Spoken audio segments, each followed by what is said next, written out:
নমস্কাৰ, মোৰ নাম তুলতুলি নৰ। মই চতুৰ্থ হাতমাইকৰ ছাত্ৰী। আজি আমি অসমত ব্ৰিটিছ প্ৰশাসনৰ আৰম্ভণিৰ বিষয়ে আলোচনা কৰিম। অসমলৈ ব্ৰিটিছসকলে কেনেকৈ আহিছিলে আৰু কেনেদৰে ইহঁতে নিজৰ প্ৰশাসন ব্যৱস্থা চলাইছিলে এই বিষয়ে আমি আলোচনা কৰিম। আমি জানো যে ৰাজবংশ বা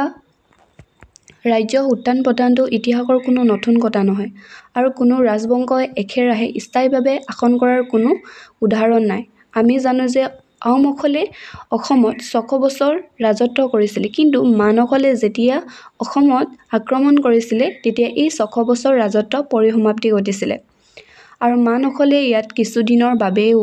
ইহঁতে শাসন কাৰ্য চলাইছিলে। কিন্তু তেওঁলোকৰ এই শাসনে আহোমসকলক অসন্তুষ্টিত দেখাইছিলে, যাৰ ফলত আহোমসকলে মানসকলক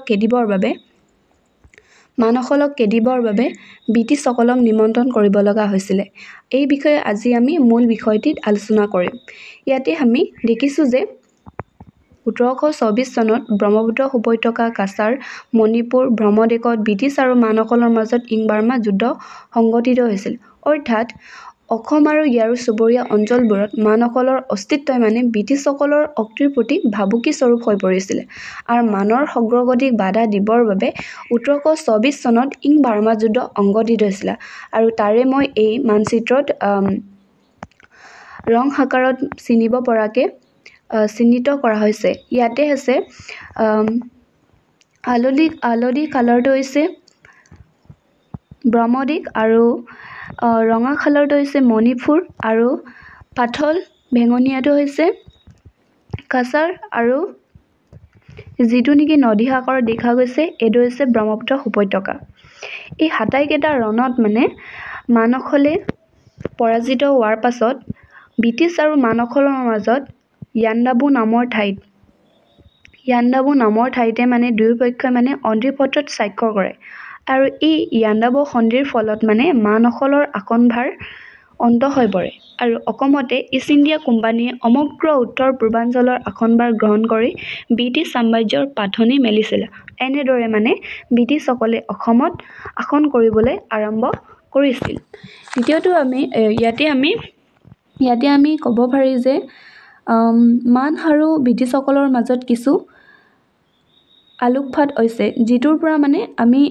গম পাব পাৰিম যে তেওঁলোকৰ মাজত মান আৰু ব্ৰিটিছসকলৰ মাজত ইয়াণ্ডাবু নামৰ ঠাইত এক সন্ধি স্বাক্ষৰ হৈছিলে, য'ত নেকি মানসকলৰ শাসনভাৰ অন্ত হৈ পৰিছিল, আৰু অসমত ইষ্ট ইণ্ডিয়া কোম্পানীয়ে সমগ্ৰ উত্তৰ-পূবৰ শাসনভাৰ গ্ৰহণ কৰি ব্ৰিটিছ সাম্ৰাজ্যৰ পাতনি মেলিছে। এনেদৰে ব্ৰিটিছসকলে নিজৰ শাসনভাৰ আৰম্ভ কৰিবলৈ ধৰিছিলে। গতিকে আমি চাওঁ ইয়াতে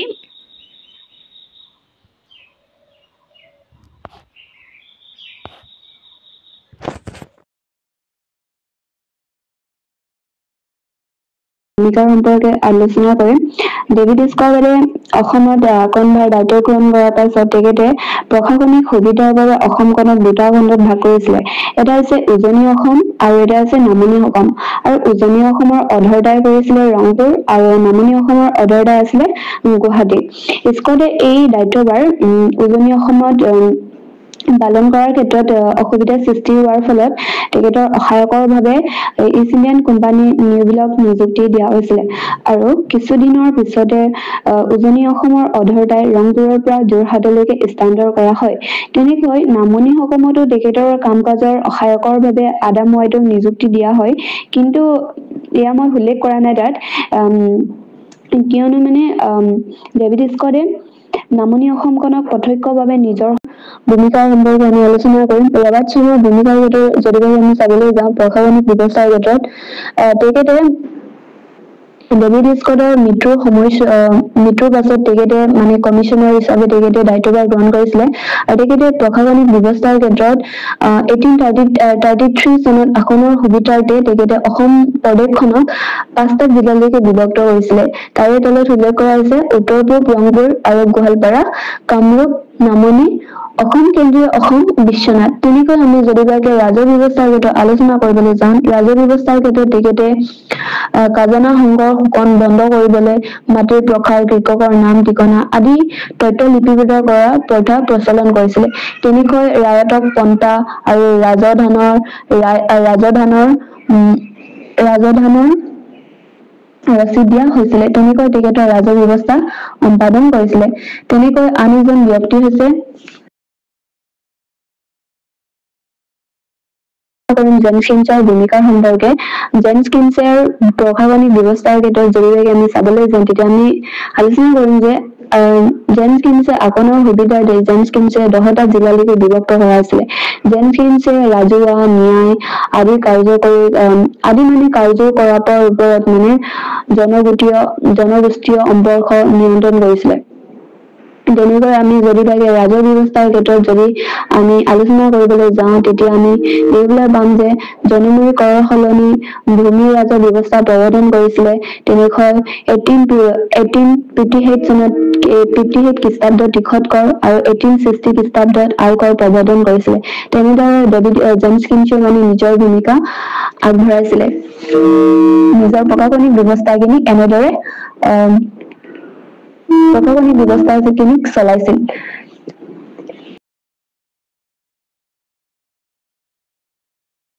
ব্ৰিটিছ বিৰোধী বিদ্ৰোহৰ কাৰণসমূহ সম্পৰ্কে আমি আলোচনা কৰিম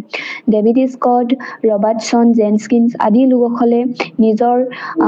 ৰাজবৰালখিনি শক্তিশালী কৰিবৰ কাৰণে বিভিন্ন বৃত্তিৰ ওপৰত কাৰুকাৰ্যৰ ওপৰত বিভিন্ন কাৰুকাৰ্য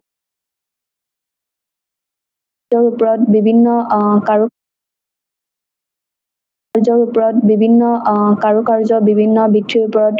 কৰ আৰোপ কৰিছিলে যাৰ ফলত অসমীয়া লোকসকলৰ জীৱন ধাৰণ বহুত কঠিন হৈ পৰিছিলে বহুত দুৰ্বল হৈ পৰিছিলে অৰ্থনৈতিকভাৱেও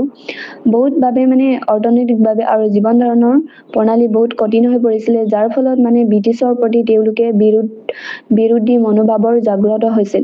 আৰু ইয়াতে মই কিছুমান কাৰণ উল্লেখ কৰা আছে ইয়াতে আমি আলোচনা কৰিম অসমত ব্ৰিটিছ শাসন প্ৰতিষ্ঠানৰ লগে লগে আহোম ডাঙৰীয়াসকলে ৰজাৰ দিনত উপভোগ কৰা মাটি ভাৰী পাইক মান মৰ্যাদা আদিৰ বিশেষ সুবিধা এৰিবলগীয়া হৈছিলে আৰু দ্বিতীয়তে আমি আলোচনা কৰিম অসমৰ লোকসকলৰ মাজত প্ৰচুৰভাৱে প্ৰচলিত আৰু ব্যয়বহুলভাৱে ব্যৱহৃত এটা মাদক দ্ৰব্য আছিলে হাবু খেতি এইবোৰ ব্ৰিটিছে মানে বন্ধ কৰিছিলে যাৰ ফলত তেওঁলোকে ব্ৰিটিছৰ প্ৰতি মানে বিদ্ৰোহ কৰিবলৈ মনোভাৱ জাগ্ৰত হৈছিলে আৰু তৃতীয়তে হৈছে ইংৰাজ চৰকাৰে আশ্বাস দিয়াৰ মতে মানৰ হাতৰ পৰা অৰ্থাৎ মানে ইংৰাজ চৰকাৰে মানে বিশ্বাস দিছিল যে মানে আহোমসকল বা অসমৰ লোকসকলক যে মানে আমি মানুহসকলক খেদি পিনিহে নিজৰ ঠাইলৈকে যামগে বুলি কিন্তু ইহঁতে এই আশ্বাসখিনি দিয়াৰ মতে নহল আৰু ইয়াতে মানে ব্ৰিটিছ ইষ্ট ইণ্ডিয়া লোকসকলে শাসন কৰিবলৈ আৰম্ভ কৰিছিলে যিটো আসনত মানে অসন্তুষ্ট হৈ পিনি আৰু বিভিন্ন কাৰুকাৰ্যৰ ওপৰত কৰ আৰোপ কৰিছিলে যাৰ ফলত মানে অসমৰ লোকসকলে বহুত অসন্তুষ্ট হয় আৰু যাৰ বাবে তেওঁলোকে ব্ৰিটিছৰ প্ৰতি বিদ্ৰোহ কৰিবলৈ আৰম্ভ কৰিছিল আৰু অৰ্থাৎ মানে মনোভাৱ জাগ্ৰত হৈছিল তেনেকৈ আৰু এটা কাৰণ আছে অসমীয়া ভাষাৰ পৰিৱৰ্তে ব্ৰিটিছসকলে বাংলা ভাষাৰ প্ৰচলন কৰিছিলে অৰ্থাৎ এই সময়ছোৱাত প্ৰশাসনিক কাৰুকাৰ্য চম্ভালিবৰ কাৰণে প্ৰশাসনিক কাৰুকাৰ্য সুচাৰুৰূপে পৰিচালিত কৰিবলৈ আৰু সুচাৰুৰূপে কাৰ্যখিনিক চলাই নিবলৈ তেওঁলোকে বহুতো মানুহৰ প্ৰয়োজন হৈছিলে কিন্তু সেইবোৰ কামত অসমীয়া লোকসকলে কোনো মনোনিৱেশ নাছিলে কোনো ধৰণৰ এনেকে ব্ৰিটিছৰ অধীনত কাম কৰাৰ কোনো মন নাছিলে যাৰ ফলত ব্ৰিটিছ লোকসকলে বংশদেশৰ পৰা কিছুমান লোকসকলক আনিছিলে আৰু বংশদেশৰ লোকসকলৰ ভাষা আছিলে বাংলা ভাষা আৰু সেইবোৰ চৰকাৰী কাৰুকাৰ্যত ব্যৱহাৰ কৰাৰ ফলত আৰু সেইবোৰ চৰকাৰী কাৰুকাৰ্য ব্যৱহাৰ কৰাৰ ফলত এইবোৰ প্ৰচুৰভাৱে প্ৰচলন হৈছিলে যাৰ ফলত অসমীয়া ভাষাখিনিক কমভাৱে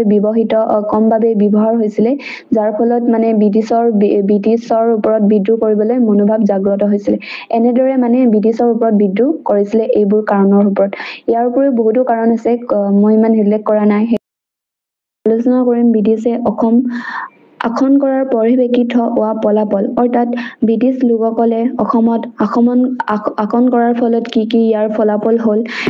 ইয়াৰ ফলত কি ইতিবাচক নেতিবাচক গুণসমূহ দেখিবলৈ পাওঁ আদিৰ বিষয়ে আমি ইয়াত আলোচনা কৰিম ইতিবাচকৰ দিশত আমি যদিবাকে আলোচনা কৰিবলৈ যাওঁ তেতিয়া আমি দেখিবলৈ পাম যে ৰবাৰ্টছনৰ সময়ত অসমত অতিদাপৰ্তা বিলুপ্ত ঘটাইছিলে তেনেকৈ অসমত বহুলভাৱে ব্যৱহৃত বহুলভাৱে প্ৰচলিত এটা নিচাজাতীয় দ্ৰব্য আছিলে আপুকেটি নিচাজাতীয় দ্ৰব্য আদিসমূহ বন্ধ কৰিছিলে তেনে এটা হৈছে আপুকেটি তেনেকৈ আন এটা ইতিবাচক হৈছে দ্বিভাষিক ভাষাৰ প্ৰচলন কৰিছিলে অৰ্থাৎ দ্বিভাষিক ইংৰাজী ভাষা আৰু অসমীয়া ভাষাৰ প্ৰচলন কৰিছিলে তেনেকৈ চতুৰ্থতে আমি দেখিবলৈ পাওঁ অসমত প্ৰশাসনত সুবিধাৰ বাবে জিলা গঠন কৰিছিলে তেনেকৈ যদিবাকে আমি নীতিবাচক যদিবাকে আলোচনা কৰিবলৈ যাওঁ তেতিয়া আমি দেখিবলৈ পাম যে অসমত কৰ খাতল বৃদ্ধি কৰাৰ ফলত অসমৰ লোকসকলৰ জীৱন ধাৰণৰ প্ৰণালীৰ ক্ষেত্ৰত বহুতো কঠিন হৈ পৰিছিলে অৰ্থনৈতিকভাৱে বহুত দুৰ্বল হৈ গৈছিলে আৰু তৃতীয়তে আমি দেখিবলৈ পাম যে ব্ৰিটিছ শাসনৰ কাৰ্যৰো নাটনি হৈছিলে তেনেকৈ আমি তৃতীয়ত দেখিবলৈ